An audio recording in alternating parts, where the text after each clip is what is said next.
The coffee pot was still full when the black cars pulled into the gravel lot outside Earl's diner, and Naomi Carter noticed them before anyone else did because she was standing at the window booth refilling a trucker's cup, and the glare off 3 matching sedans cut straight across her line of sight.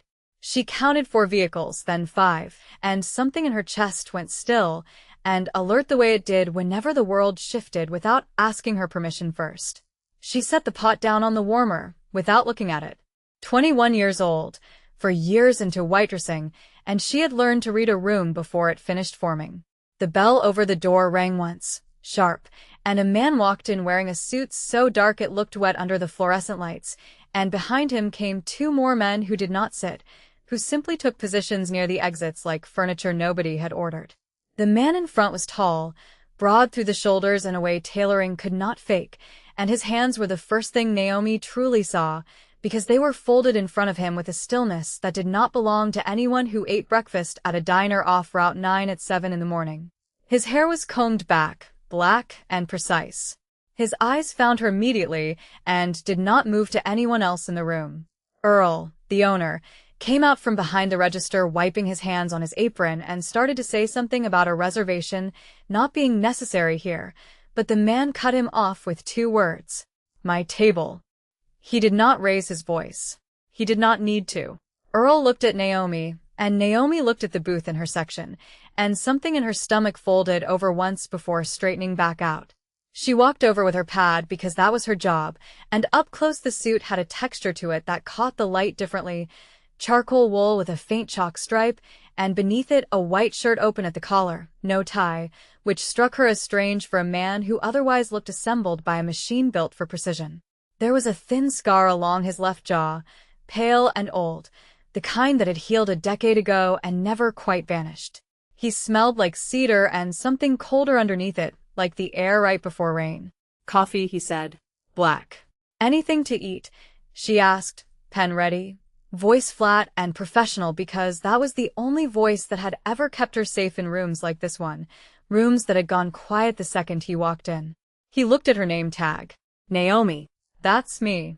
"You don't seem afraid," he said, and it was not a question. "Should I be?" she answered, and regretted it half a second later, because 2 of the men near the door shifted their weight, and Earl behind the counter had gone the color of old paper. The man almost smiled. Almost. "Bring the coffee, Naomi." She brought it. She did not spill it, though her hand was not entirely steady, and when she set the cup down he wrapped his fingers around it without drinking, watching her the way a man studies a door he has not decided whether to open. His name, she would learn within the hour, was Minjun Ryu, and by the time she learned it, the diner had already become the site of the worst and strangest morning of her life. It started with the second car. Not one of his. A gray sedan that pulled up too fast, doors opening before it had fully stopped, and Naomi was refilling the trucker's cup again when she saw the man reach into his jacket in a way that had nothing to do with reaching for a wallet. She did not think. She grabbed the coffee pot, still half full and scalding, and threw it, hard, catching the man's forearm just as the weapon cleared his jacket, and the shot that would have gone toward the booth by the window instead cracked into the ceiling tile above the register. Everything after that moved too fast for her to narrate to herself even as it happened. Minjun was up and across the room before she registered him leaving the booth, one of his men already down near the door, the gray sedan man on the floor with Minjun's forearm across his throat, controlled, economical, no wasted motion, the kind of violence that looked less like a fight and more like something rehearsed 1,000 times until it became instinct. It was over in 11 seconds. Naomi counted them without meaning to. When it was done, when the man on the floor had been dragged out by 2 of Minjun's people and the diner had gone silent except for the trucker swearing quietly into his cup, Minjun turned and looked at her, at the coffee pot still in her hand, at the burn mark already rising pink across her knuckles where the hot liquid had splashed back on her. "You threw a coffee pot at an armed man," he said. "It was the only thing in reach," she said. Her voice was steadier than she expected. Her hands were not. He crossed the room and took the pot from her hand, set it down, and looked at her burned knuckles with an attention that felt almost clinical, almost tender, the 2 things impossible to separate. "That man was sent to kill me," he said. You changed his aim. I wasn't trying to save you, she said, because it felt important to be honest even now, especially now. I was trying to keep him from shooting through my section. He studied her for a long moment, and something in his face shifted, some calculation resolving itself behind those dark eyes. Then, he did something no one in that diner expected. He said her name again, quietly, differently than he had said it the first time, like it meant something now that it hadn't 10 minutes ago. Naomi. You're coming with me. I have a shift, she said. Your shift is over, he said. There is a contract for your life now, whether either of us wants it there or not. You made yourself a witness the moment you threw that pot. I intend to keep you breathing long enough to regret it or not regret it. Your choice which. She looked at Earl, who nodded once, pale but resigned, understanding faster than she did that this was not a request being offered so much as a fact being stated. She looked at the burn on her hand. She looked at Minjun Ryu, at the stillness in him that had not broken even when a man had tried to kill him 3 feet away, and something in her, some old stubborn practical part of her that had gotten her through 4 years of double shifts and a childhood that hadn't been gentle either, made the decision before her fear could talk her out of it. Fine, she said. But I'm keeping my apron. For the first time since he had walked through the door, Minjun Ryu actually smiled, and it changed his whole face for exactly 2 seconds before the stillness came back down over it like a curtain. The car ride into the city was silent except for the sound of tires on wet asphalt, and Naomi sat with her hands folded in her lap, apron still tied around her waist because she had refused, absurdly, to take it off, as if keeping it on kept some thread connecting her to the ordinary version of her life that had existed that morning. Minjun sat across from her, not beside her, and watched the city slide past the tinted glass with an unreadable patience. You run something, she said finally, because the silence had gotten too heavy to sit inside. That's not a question either. An organization, he said. People who owe loyalty to me and people who owe debts to me. Sometimes those are the same people. This morning someone decided my debts were worth collecting through violence instead of patience. Why you? She asked. Specifically. He looked at her then, really looked, the way he had in the diner. There was a woman once, he said, and stopped, and for a moment something crossed his face that had nothing to do with the empire, the calculation, the stillness. A woman I was supposed to protect. I failed. The men who did it were never fully punished, not the way they should have been, and the family who ordered it has resented my continued existence ever since. This morning was not the first attempt. It will not be the last. I'm sorry, Naomi said, and meant it, though she did not know yet how much weight those 2 words would eventually carry between them. He did not answer. He looked back out the window, and she let the silence hold, because some grief did not want company, it only wanted witness, and she understood that instinctively in a way she could not have explained to anyone who asked her to. The building they arrived at was glass and steel, 40 stories rising over the financial district, and the penthouse floor Minjun led her to had the kind of quiet that money bought. Thick carpet, low light, a wall of windows overlooking a river she didn't recognize the name of yet. A woman in a dark blazer met them at the elevator, introduced herself as Yuna, second in his organization's local operations, and looked at Naomi with an expression that was not unkind but was not warm either, the look of someone recalculating a situation that had just become more complicated. She's a civilian, Yuna said to Minjun, like Naomi wasn't standing 3 feet away. She's a witness who saved my life, Minjun answered. She stays until the threat against her is resolved. That could be weeks, Yuna said. Then it's weeks, he said, and something in his tone closed the conversation the way a door closes on a draft, final and complete. Naomi spent that first night in a guest room with a bed larger than her entire apartment back home, and she did not sleep, not really, not with a burn on her hand throbbing faintly and the sound of a city she barely knew pressing against glass 40 stories up. Around 2 in the morning she gave up pretending and walked out into the main room, where she found Minjun still awake, sitting in the dark with a glass of something amber he had not touched, staring at the river. Couldn't sleep, she said, because someone had to say something. He looked at her. Neither could I. This is normal, after. The body keeps replaying what almost happened until it's convinced itself it's over. Is it over? She asked. No, he said. honest in a way that surprised her. It's just beginning. The people who sent that man will try again, and they will be more careful next time, and eventually they will realize the fastest way to hurt me is not to come at me directly anymore. They'll come after me, she said, understanding arriving cold and clear. Yes, he said. I won't let that happen, but I want you to understand what you agreed to when you got in that car.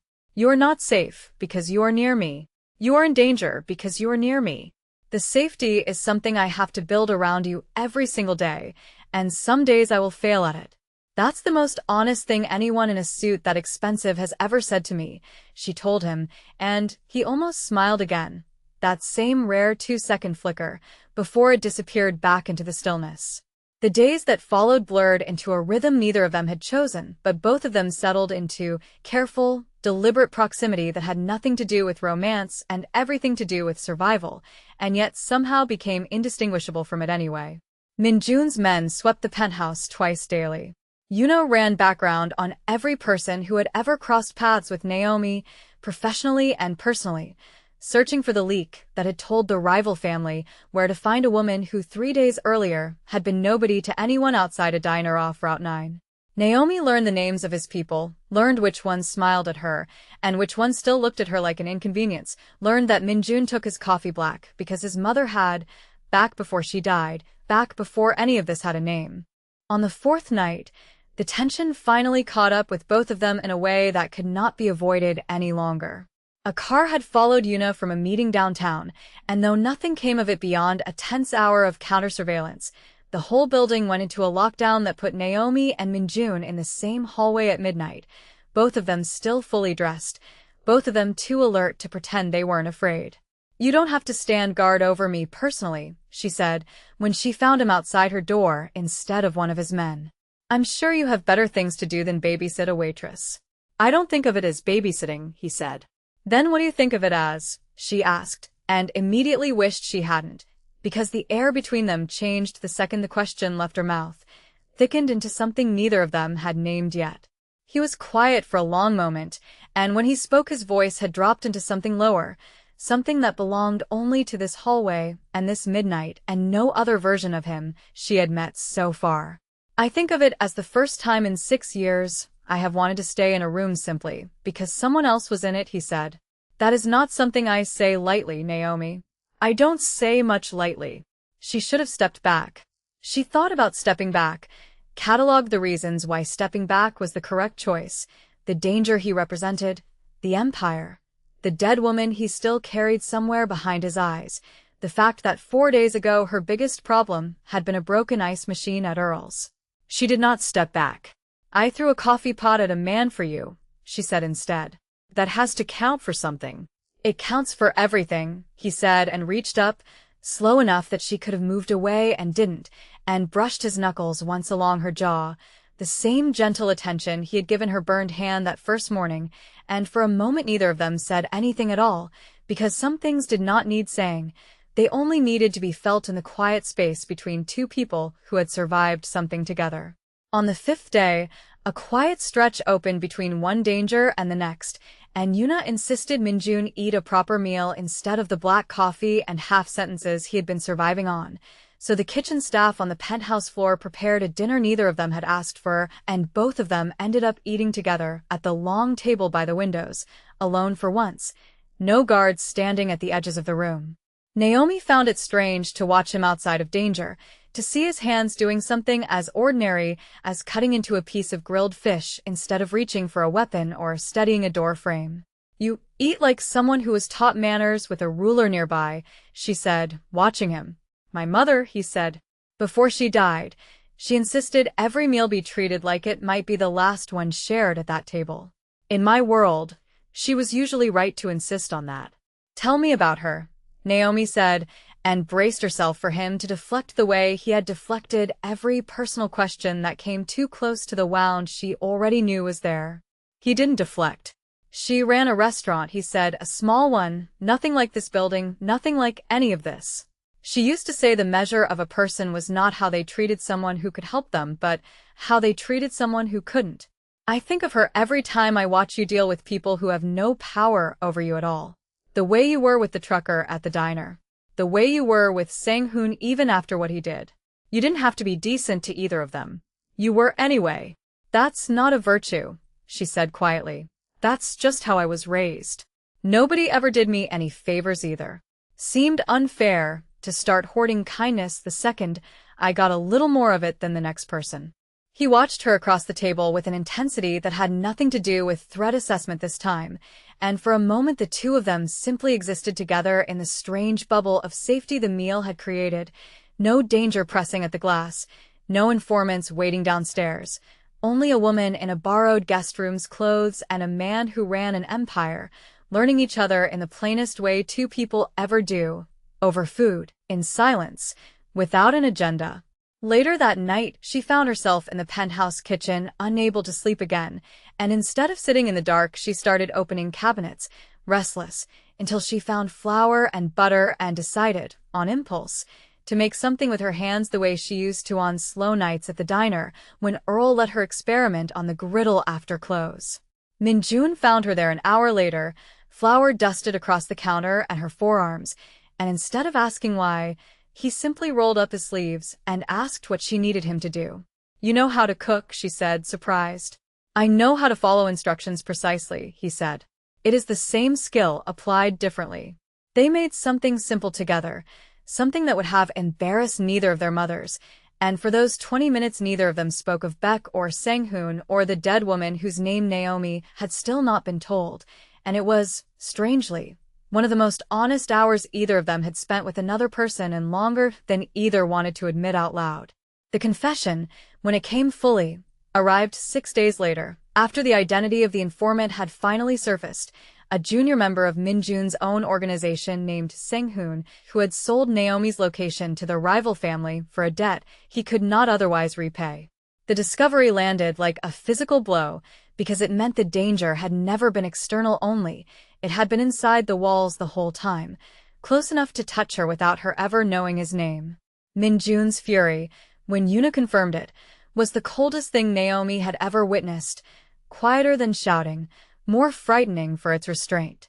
He did not raise his voice at Sang-hoon when the man was brought before him. He simply looked at him for a long, silent moment and said, You knew what she means to this house, and you sold her anyway, and something about the phrase what she means to this house told Naomi, more clearly than any declaration could have, exactly how far this had already gone, how thoroughly she had become someone worth protecting in a world that did not protect people gently. She did something that night she would later understand as the line she could not uncross. Sang-hoon, held under guard in a lower floor of the building, asked to speak with her alone, claiming he had information about the rival family's next move that he would only give to her, not to Min-jun, not to Yuna. Against every instruction she had been given, she went down to the lower floor by herself, told the guard she needed 5 minutes, and sat across from a man who had nearly gotten her killed, because some part of her, the same part that had thrown a coffee pot without thinking, understood that information was worth more than obedience right now. Sang-hoon told her the rival family, led by a man named Director Beck, intended to strike not at Min-jun directly, but at the diner itself, at Earl, at Naomi's co-worker Tasha, at everyone she had left behind in her old life, on the theory that grief would break Min-jun's discipline faster than a bullet ever could. She left that room with information no one else had, and a decision already forming that she knew, even as she made it, Min-jun would not approve of. When she told him, his anger was immediate and sharp in a way she had not seen from him before, not at the threat, but at her. You went to him alone, he said. Without telling anyone. Without a guard. Do you understand what could have happened in that room? I understand exactly what could have happened, she said, standing her ground even as her pulse hammered. I also understand that Earl and Tasha don't have armed men outside their door right now, and if I hadn't gone down there we wouldn't know they were the target until it was already too late. He stared at her, jaw tight, and for a moment the stillness in him nearly broke entirely, something raw and furious and frightened moving behind his eyes all at once. You cannot keep doing this, he said, voice low. You cannot keep putting yourself in the path of danger to protect people, including me. I have already failed one woman I could not protect. I will not fail another. I'm not her, Naomi said quietly, and the room went very still. I'm not the woman you lost. I make my own choices, and sometimes those choices are going to scare you, but I am not going to stand behind glass and wait to be saved while people I love are in danger. That's not who I am, and if you want me to stay, you have to want that version of me, not a version who waits quietly in a penthouse for you to fix everything. He did not answer immediately. He crossed the room instead, closed the distance between them entirely, and when he spoke his voice had lost its anger and found something underneath it instead, something unguarded. I told myself keeping you here was protection, he said. I have been lying to myself. I kept you here because I did not want to imagine the building without you in it. That is not protection, Naomi. That is need, and I do not know what to do with needing someone the way I have started needing you. Then don't do anything with it, she said. Just tell me the truth, the way you just did, and let me decide what to do with it myself. He kissed her then, finally, after days of proximity and danger and near misses that had built toward this moment without either of them naming it out loud, and it was not gentle exactly.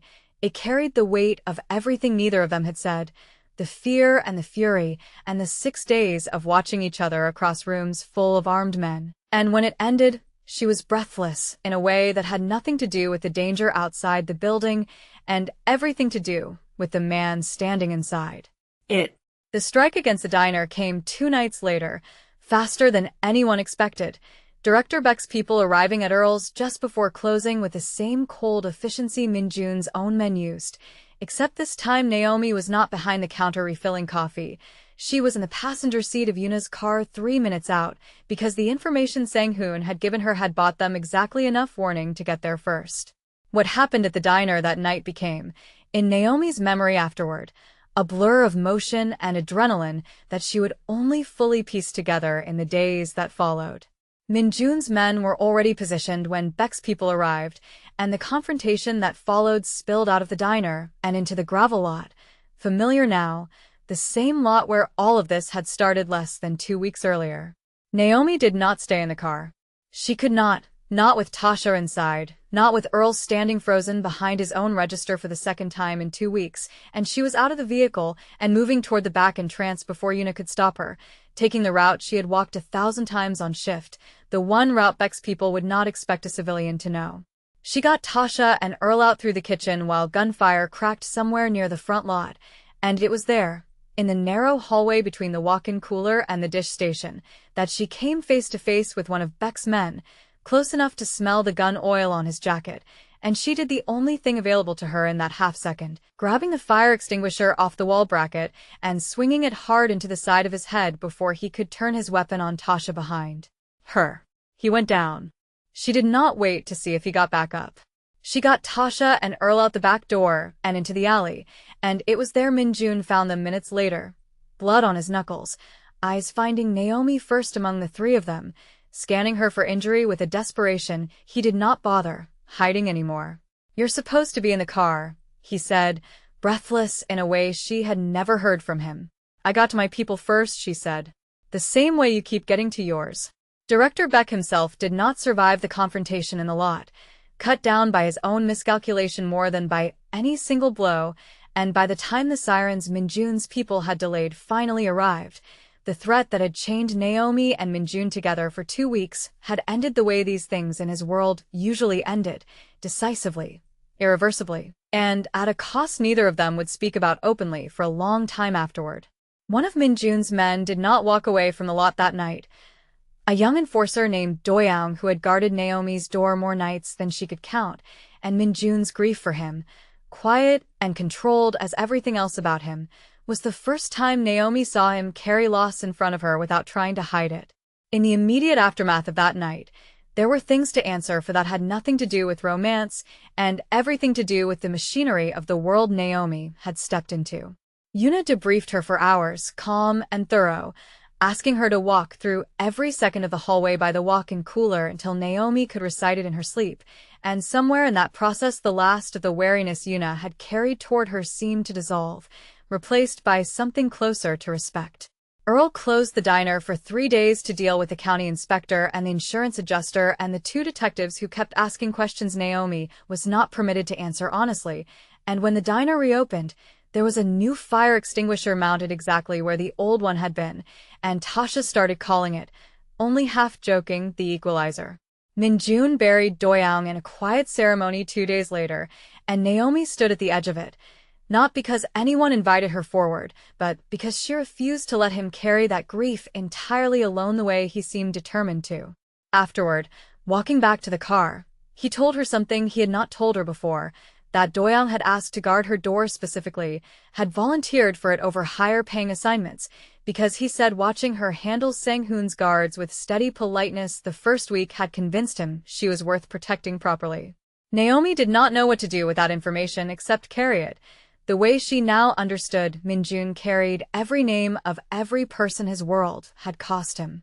In the weeks after, the city settled back into whatever version of normal existed for a man like Minjun Ryu, and Naomi found herself standing at a crossroads she had not expected to face this soon. Earl had offered her old shift back without hesitation, the diner already patched up, the bullet holes in the ceiling tile the only remaining evidence of what had happened there. Yuna had, with something approaching respect now, offered her a permanent position within the organization's protective detail, half-joking that anyone who could down an armed man with a fire extinguisher belonged on the payroll. And Minjun had offered her nothing at all, not in words, standing at the window of the penthouse with his hands folded the way they had been the very first morning, waiting, the way he always waited, for her to make the choice herself. She found him there on a gray afternoon 2 weeks after the diner, the city spread out below the glass, and she came to stand beside him instead of across from him for the first time since this had all begun. "You're not going to ask me to stay," she said. "I already told you what would happen if I tried to make your choices for you," he said. "I meant it. Whatever you decide, I will respect it, even if it breaks something in me to watch you walk away." She thought about the diner, about the small pink dress and white apron that had defined her entire adult life until 2 weeks ago, about the ordinary shifts and ordinary tips and the ordinary danger of an ordinary world that had never once asked anything extraordinary of her. She thought about the fire extinguisher, about the 11 seconds she had counted in that first coffee pot moment, about a man who said her name like it was the only word he trusted himself to say carefully. "I'm not choosing this because it's safe," she said finally. "I know exactly what it is. I know what you are, and I know what staying means. The danger doesn't end just because Beck is gone. There will always be another Beck. I'm choosing it because for the first time in my life, someone looked at what I do when things go wrong and didn't ask me to be smaller because of it. You didn't want me quiet. You wanted me exactly as loud as I already was." "You were never going to be quiet," he said, something almost like a smile pulling at the corner of his mouth. "I understood that the moment you threw the coffee pot." "And what about the danger?" she asked. "The next Beck. The next Sang-hoon. You said it yourself, safety isn't a place, it's something you build every day, and some days you'll fail at it. I need to know you're not going to lock me behind glass the first time it gets hard again. I built an entire empire on the belief that control was the only thing that kept people alive," he said. "You have spent 2 weeks proving me wrong in ways I did not know I needed proving. I am not going to promise you safety, Naomi, because I already told you I cannot deliver that. What I can promise is that I will never again mistake your safety for your silence. Those are not the same thing, and I nearly lost you learning the difference. That's the only promise I would have believed anyway," she said. She reached over and took his hand, the same hand that had once brushed careful fingers along her jaw in a midnight hallway, and neither of them said anything else for a long moment, because there was nothing left that needed saying out loud, only the truth of a choice finally made, standing together at a window 40 stories above a city that had tried and failed to keep them apart. If this story pulled you in the way it pulled us in writing it, hit that like button before you go, and drop a comment telling us which moment hit hardest, the coffee pot, the hallway, or the fire extinguisher, because we read every single one of them. Subscribe and turn on notifications so you never miss the next dark romance story landing on this channel. And if you want more slow burn danger and Mafia boss tension, we've got a whole playlist waiting for you right after this. Thank you for watching, and we will see you in the next story.